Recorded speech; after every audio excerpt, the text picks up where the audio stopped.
The rock cycle. This is Unit 7 vocabulary words for today. Earth's evolution, mineral composition, rock cycle, igneous rock, lava, magma, metamorphic rock, heat and pressure, sedimentary rock, compaction, and cementation. Our first word is Earth's evolution. Originally, Earth was partly molten, allowing dense metals to sink to the core and less dense materials separated into layers. So this is what we talked about a couple of days ago. The entire Earth was basically melted, and as it cooled off, things separated into different layers based on their density. Here's kind of a picture of what the Earth might have looked like billions of years ago, and how it's changed into what we see today. Our next word is mineral composition. It's the unique combination of solid elements and compounds that make up a mineral. So this is a bunch of different elements and compounds that form together to make a mineral. And then when you have different minerals put together, then that's what you call a rock.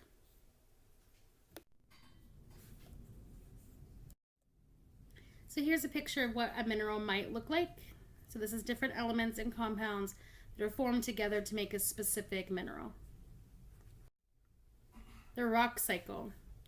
Earth's rocks change from one type into another over time due to various Earth's processes. So we have 3 different types of rocks: sedimentary, metamorphic, and igneous, and they can change from one form to another through different steps.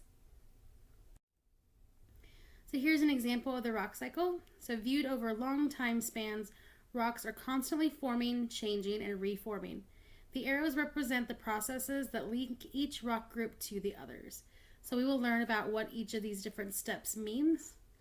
And like it says, when we look at it over a long time span, so rocks change so very slowly that we can't really tell as they're happening, but over long time periods, like millions of years, we can see how the rocks change from one type to another.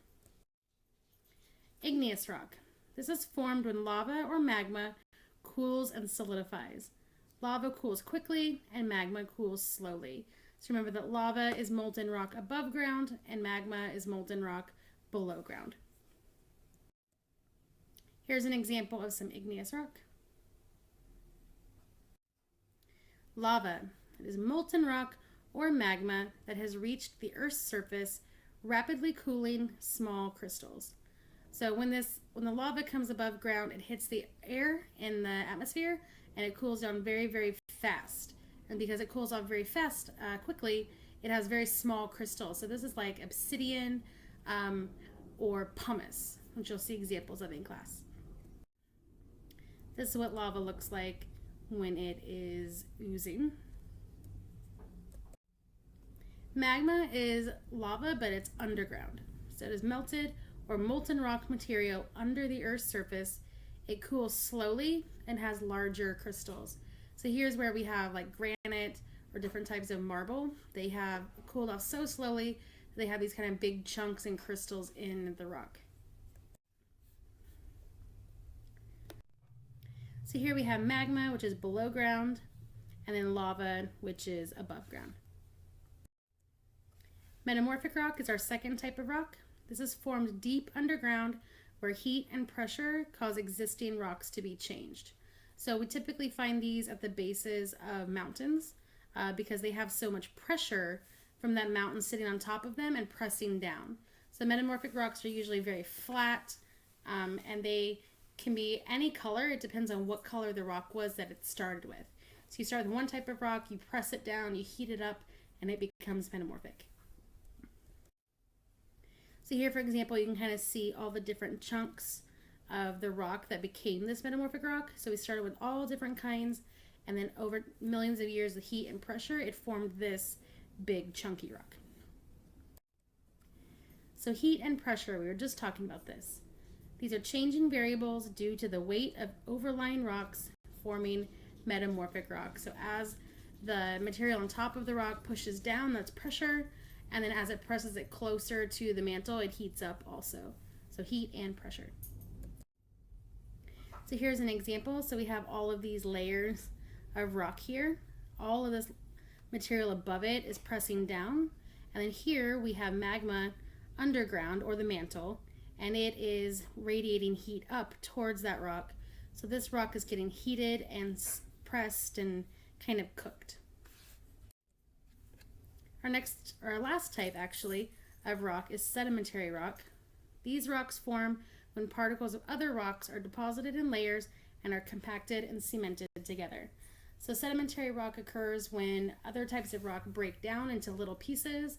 They usually wash down a river, they settle in one area, and then over time they are squeezed and pressed into a rock.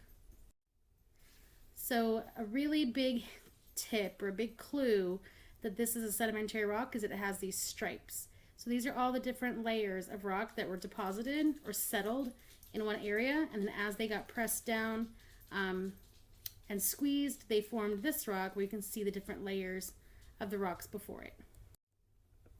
Compaction is that squeezing. So it occurs when rock particles are pressed together or packed down by gravity and overlying rocks.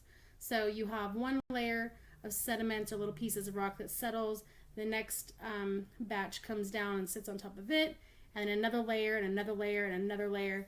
And as you get more and more pieces of rock or sediments, they press down on the bottom and squeeze them into a sedimentary rock. This is an example of compaction. So you can see how this layer is the oldest one, and this one got put on top of it, and then on top of that, and on top of that, etc. And as all these layers got added, they pressed down onto these layers and squeezed them down into a sedimentary rock. Cementation. It occurs when compacted sediments stick together and turn into rock.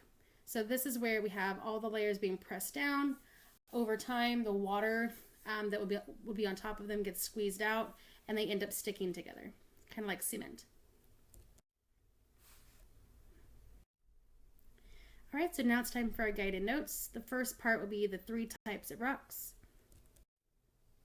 So here we have how rocks are formed and the different processes. So there's different processes that we use, that we consider when rocks are being formed. So first we have weathering. That's the breaking down of rock. This is when it gets broken down into little pieces. Erosion is those little pieces moving, so they get washed away or blown away. You can have wind erosion as well. Deposition is when those sediments are deposited or they settle into one area. Compression is when they get squeezed together. Cementation is when they get stuck together. Crystallization is when they go from a liquid to a solid. So this is what happens with igneous rock. They're liquid magma or lava, and they eventually cool off. So that's crystallization. Melting also happens with igneous rock. So the solid rock melts and becomes lava or magma, and then when it cools is when it becomes the rock. And then heat and pressure, this is where it gets compressed and squeezed and turned into a metamorphic rock. Here's our 3 different types of rocks. Sedimentary rock, the sediments get weathered, then they get carried away or eroded, then they get dropped off or deposited. Then the sediments are layered over time and become harder by compression and cementation over many, many years.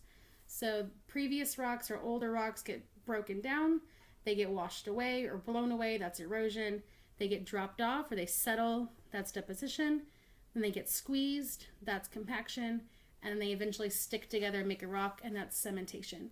So sedimentary rocks have 5 steps that they have to go through. Metamorphic rocks are a little bit easier. This is when sediments, so little pieces or whole rocks, are buried over time by the movement of tectonic plates. The weight of the Earth's crust puts pressure on the rocks, and as they near the mantle, the heat increases, forming new rocks. So the main things to remember with metamorphic is heat and pressure. And then our last one, and this is kind of, I think, the most interesting of the 3, is igneous rocks. And they are formed when lava or magma cools and solidifies. This process is known as crystallization. Igneous rocks have interlocking mineral crystals, and magma that is cooled underground slowly is an intrusive igneous rock. So what the igneous rock looks like depends on whether it was formed underground or above ground.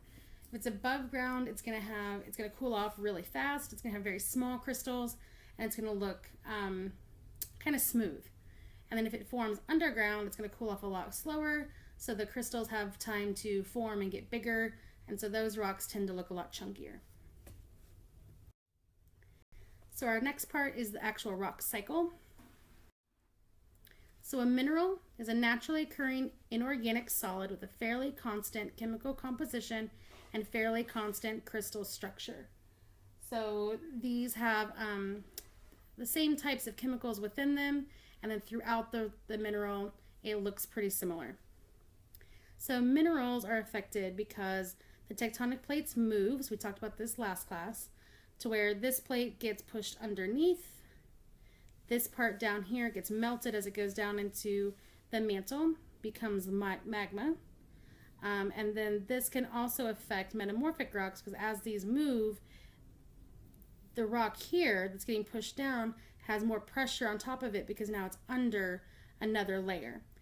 So sediments get pushed down and exposed to heat and pressure. So this bit here has pressure on it from the layer above, and it has heat from down here because it's getting pushed down into the mantle. So here is the rock cycle. It looks confusing, but basically all you have to know is that any type of rock can turn into any other type of rock through various steps. So let's start here with an igneous rock. Okay, if we want to turn an igneous rock into a sedimentary rock, we first have to weather it and erode it, so break it down and move it. That's how it turns into sediment, which is the little pieces of rock. And then from the sediment, it gets deposited, has pressure, compaction, and cementation. So the sediment turns into a sedimentary rock. So an igneous rock can turn into a sedimentary rock by breaking down into sediments and then by being deposited, compacted, and cemented. Okay. Now, what if we want our igneous rock to turn into a metamorphic rock? Well, first we would have to... All right, so if we wanted to turn this igneous rock into a metamorphic rock, we'd have to put it under heat and pressure. An igneous rock can also turn into another igneous rock by melting. If this igneous rock were to go underground and melt with the magma, then it would cool off and become a different type of igneous rock. Okay. Now let's go and move to our metamorphic rock. Say we want to turn it into an igneous rock. First, we would have to melt it if it were to be underground and be in with magma in the mantle. It would then turn into either magma or lava, depending on if it was above ground or below ground. And then it would cool off and go through crystallization to become an igneous rock. Okay. If we have this sedimentary rock, we want to turn it into an igneous rock, we would put it under heat and pressure, which would then melt it, which would turn it into magma or lava. Then it would crystallize by cooling off and become an igneous rock. If a sedimentary rock wanted to become a metamorphic rock, we would put it under heat and pressure, and then it would become a metamorphic rock. So as you can see with all these different arrows, it's basically just saying that any of our three types of rocks can become any of the other three types of rocks. They can become any type of rock. It just depends on what steps it goes through. So if it's igneous, it can become metamorphic or sedimentary, or even igneous. And the same goes for the other two. And now we're going to go ahead and make a triple Venn diagram and go ahead and fill out the one in your notes. All right, so we have metamorphic here on the left, igneous on the right, and sedimentary on the bottom. So let's go ahead and start with what they have, they don't have in common, the stuff that it just goes for one type of rock. So for metamorphic, they're formed by heat and pressure. They take other rock types and squeeze and crush them. So to become a metamorphic rock, you add heat and pressure. Stuff for just sedimentary rock, these can sometimes contain fossils. They're formed by deposition, pressure, cementation. Some of these are called sandstone, that's one example, and they can appear layered, so they usually have stripes. And then stuff for just igneous, it's magma that's heated underground and cools above or below ground. Now stuff that metamorphic and igneous have in common, both of these can break down. So metamorphic rock can break down into sediments and igneous rock can break down into sediments. Things that metamorphic and sedimentary have in common, they both go through compression and cementation. So both of these get pressed and squeezed into a rock.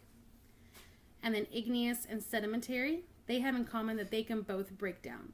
So again, igneous and sedimentary can break down into sediments or little pieces.